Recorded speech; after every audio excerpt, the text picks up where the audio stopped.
یہ 20ویں صدی کے آغاز کے وقت جسے ہم پورا کہتے ہیں مڈل ایسٹ، بلکہ صرف مڈل ایسٹ نہیں، پورا شمالی افریقہ سلطنت عثمانیہ کا حصہ تھا، خلافت عثمانیہ۔ لیبیا، الجزائر، مصر، پورا حجاز، یمن، پورا عراق، شام، اور یہ شام ہی کے حصے ہیں در حقیقت، اردن اور لبنان، یہ سب یہ شام عرب، عراق عرب، یہ پورا علاقہ خلافت عثمانیہ یہ اس کا حصہ تھا۔ پہلی جنگ عظیم میں انگریزوں نے عربوں کو بغاوت پر آمادہ کیا، غداری پر آمادہ کیا، انہوں نے خلافت عثمانیہ کے خلاف بغاوت کی، بیج بوئے ان کے دلوں کے اندر نفرت کے، ابھارا انہیں کہ تم ترکوں کے غلام کیوں ہو، تمہیں خود حاکم ہونا چاہیے، تم کھڑے ہو جاؤ، ہم مدد کریں گے، تم بغاوت کرو، تم ان ترکوں کے خلاف ہماری مدد کرو، ہم تمہیں آزاد کر دیں گے، تم اپنے پاؤں پر خود کھڑے ہو جانا۔ یہ بہت ہی ہمارے لیے دردناک المیہ ہے اس پہلی جنگ عظیم کا۔ کرنل لارنس جیسا شخص، برطانوی استعمار، اور اس کے نتیجے میں عربوں نے بغاوت کی۔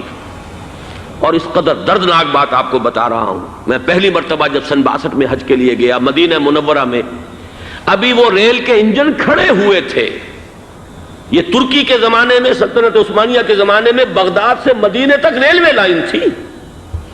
یہ پورا ایک عالم سلطنت عثمانیہ، صرف سلطنت نہیں، خلافت عثمانیہ، پوری ٹرینیں جو ہے ترکوں کی اڑائی گئی، ہزاروں ترکوں کو شہید کیا گیا، یہاں تک کہ صحن حرم میں شہید کیے گئے سینکڑوں ترک۔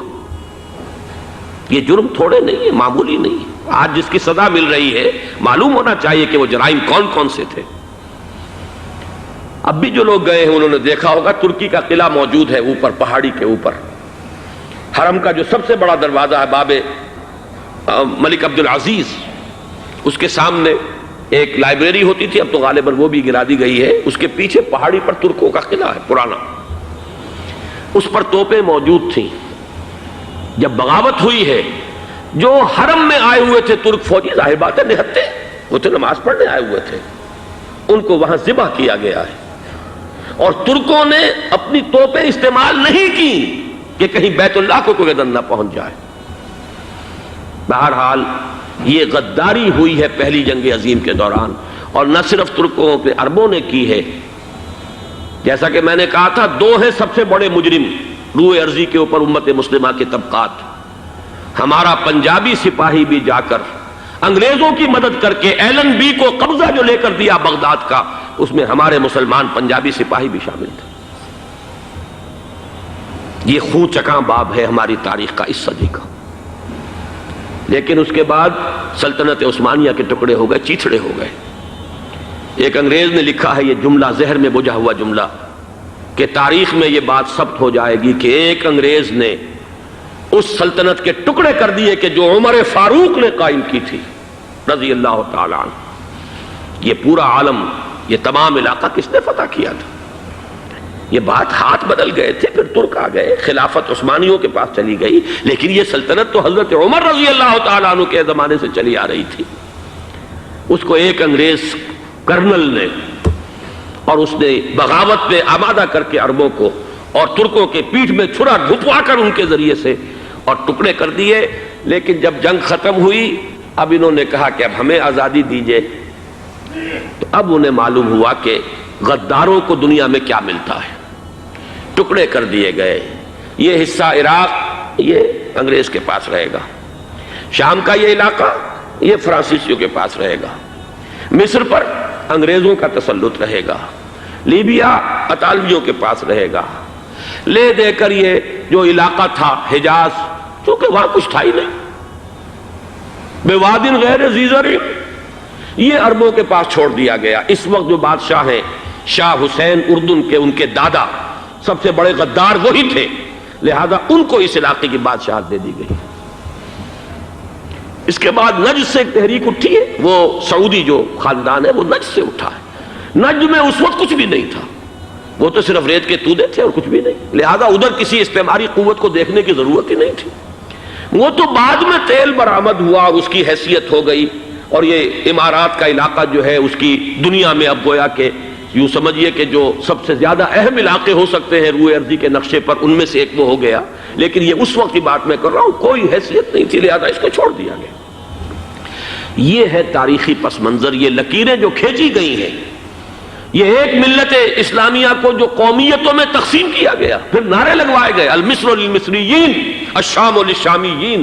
اب شامی ایک علیحدہ قوم ہو چکے ہیں، مصری ایک علیحدہ قوم ہو چکے ہیں، عراقی ایک علیحدہ قوم ہو چکے ہیں. یہ ساری تقسیمیں استعمار کی پیدا کرنا ہے، اس کا کوئی تعلق اسلام کے ساتھ نہیں. اب ضرورت تو اس بات کی تھی کہ استعمار کے پنجے جب یہاں سے کچھ ہٹے، دوسری جنگ عظیم کے بعد ایک دور آیا، امریکہ ابھرا ہے دنیا کی عالمی سطح پر سیاست میں.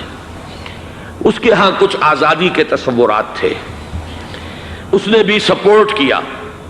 برطانیہ کمزور ہو چکا تھا، وہ اتنے بڑے علاقے کو اب ہولڈ نہیں کر سکتا تھا. ہندوستان بھی آزاد ہوا، پھر یہ کہ اور دوسرے علاقوں سے بھی اس کو پسپائی اختیار کرنی پڑی.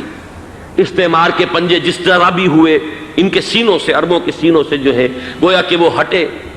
لیکن امریکہ نے ایک اپنی بہت بڑی حکمت عملی جو اختیار کی، عالم عرب کے سینے میں اسرائیل کا خنجر پیوست کر دیا تاکہ یہ کبھی آزاد نہ ہو جائیں، ہمارے انگوٹھے تلے رہے، ہماری پالیسی گورن کرے. یہ استعمار کا دوسری جنگ عظیم کے بعد جہاں برطانوی استعمار، فرانسیسی استعمار رفتہ رفتہ یہ ہٹنے شروع ہوئے. صدر ناصر نے انگریزوں کو اٹھا کر پھینکا میڈیٹرینین میں اور دوسرے جگہوں سے. الجزائر نے آزادی حاصل کی فرانس سے، اطالویوں سے جو ہے لیبیا والوں نے آزادی حاصل کی. یہ ہو گیا، لیکن ایک خنجر پیوست کر دیا گیا اسرائیل کا سینہ عرب. اس صورتحال میں ظاہر بات ہے کہ ایک تو بڑی آئیڈیل پوزیشن تھی کہ پورا عالم اسلام متحد ہو، لیکن وہ تو بہت دور کا خواب معلوم ہوتا ہے. علامہ اقبال سے بڑا کوئی نقیب نہیں ہے ملت اسلامی کی وحدت کا. ایک ہو مسلم حرم کی پاسبانی کے لیے، نیل کے ساحل سے لے کر تابخا کے کاشغر. لیکن انہیں بھی اپنے لیکچرز میں کہنا پڑا کہ اس وقت جو صورتحال ہے، پورے عالم اسلام کی ایک وحدت بن جانا تو تقریباً ناممکن نظر آ رہا ہے. اگر کسی طرح ایک common wealth of Muslim nations وجود میں آ جائے تو بھی بڑی کامیابی ہوگی. لیکن اس سے بھی پہلے یہ تو زیادہ آسان تھا کہ عالم عرب ایک وحدت کی شکل اختیار کر لے. یہ تو ایک قوم ہے، اکثر و بیشتر ایک نسل یا زیادہ دو نسلیں کہتی تھے. شمالی افریقہ میں بربر نسل بھی ہے، باقی تو سب عرب ہے. یہ پورا عالم ایک نسل، ایک زبان، پورے اتنے رقبے کے اوپر بولے جانے والی ایک زبان، یہ تو ایک ہو جائے. افسوس یہ ہے کہ اس کا ایک ہو جانا، ایک شخصیت ابھری تھی جو مذہبی مزاج کی شخصیت تھی، جو دینی مزاج کی حامل شخصیت تھی. اگر اس کی قیادت میں عالم عرب متحد ہو جاتا تو واقعتاً ایک بہت بڑا جو ہے مرحلہ وہ طے ہو جاتا پوری عالمی ملت اسلامیہ کی ایک وحدت اختیار کرنے کا. وہ شخصیت تھی شاہ فیصل شہید کی. اور اس لفظ کے ساتھ ہی آپ کے ذہن میں آ گیا ہوگا کیوں انہیں شہید کر دیا گیا، کس نے کرایا، کہاں سے تعلیم حاصل کر کے آیا تھا وہ جس نے شہید کیا شاہ فیصل شہید کو. اس کی گردن پر کون سوار تھی؟ وہ یہودی لڑکی کے جس کے فوٹو بھی شائع ہوئے، ایک گردن پر اٹھائے کھڑا ہوا شہزادہ اپنی ایک یہودی دوست کو، لڑکی کو. اور وہی ہے کہ جس نے جا کر پستول سے شہید کیا ہے. جان میں اچھی طرح جان لیجئے، جیسے بارہا میں نے عرض کیا ہے کہ حضرت عمر کو شہید کرنے والا کہنے کو ابو لولو فیروز تھا، لیکن اس کے پیچھے پورا ایرانی نسل پرستی کا جو پورا پس منظر ہے، اسے تو ہر شخص جس کی ذرا بھی نگاہ جو ہے جو صرف منظر کو نہ دیکھ رہی ہو، پس منظر کو بھی دیکھنے والی ہو، وہ تو جان لے گی کہ ابو لولو فیروز ایک فرد کا نام نہیں تھا، وہ ایران کا انتقام تھا عالم عرب سے. بالکل اسی طریقے سے یہ امریکی استعمار کا ہتھ کنڈا تھا، اسے محسوس ہوا. شاہ فیصل مذہبی مزاج کا شخص یہ ابھر رہا ہے، اور یہ شاہ فیصل کی حکمت عملی کا ذرا آپ اندازہ کیجئے. لاہور میں سمٹ کانفرنس ہوئی، اس میں وہ آئے. سب سے ٹاورنگ پرسنالٹی پورے اس وقت عالم اسلام کے اندر شاہ فیصل کی تھی.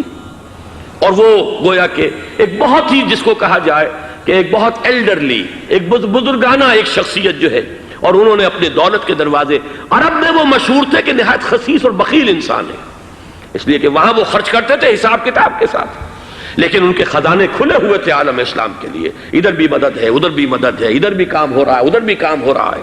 پھر انہوں نے تیل کا ہتھیار استعمال کر کے ایک دفعہ امریکہ کو دن میں تارے دکھا دیے تھے، لہذا ان کا ہٹایا جانا سین سے یہ امریکی استعمار کے لیے لازم تھا۔